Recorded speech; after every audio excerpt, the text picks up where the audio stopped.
Welcome back. In this lesson, we will install the WordPress. The steps are same for main domain or the subdomain.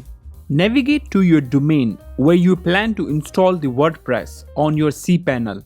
Under the main domain or subdomain dashboard, find Div Tools or Tools Settings.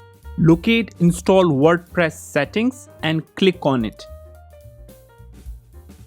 Under the custom installation options, we can find the WordPress installation path as to confirm we are installing the WordPress on the right domain. Website title, we can change it later or we can change it now. Let's just change it to personal trainer. Plugins, we will install later. Language, we leave it as it is, US English. By default, it will install the current version of the WordPress, which is the latest one. Further, under the WordPress administrator, use a username and password that you would remember it because you would need it later to log in to your WordPress. Let's just say I'll type my name as a username and choose a password.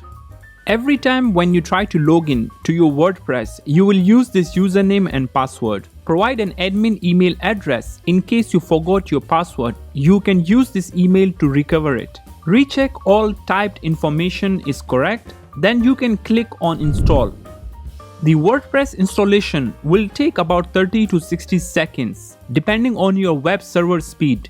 As we can see, the installation is in progress. Perfect, the installation is completed with the success message that the WordPress has been installed. At this stage, WordPress is successfully installed. Before we log into WordPress, I will install the SSL certificate from cPanel. If you cannot find the SSL certificate settings, then contact your web hosting support team to assist you. So what is SSL certificate? It is a digital certificate that authenticates a website identity and enables an encrypted connection. Now locate your SSL TLS certificate settings from your cPanel. Click to open the SSL settings. Over here we have the free basic certificate that we will install. Install it and click on get it free.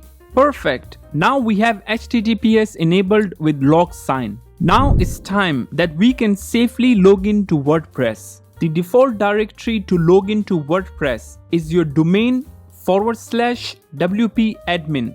So in our case, it is pt.myvisa.my/WP-admin.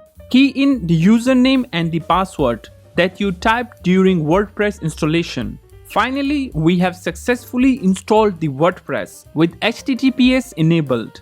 That's all for this lesson. See you guys in next one.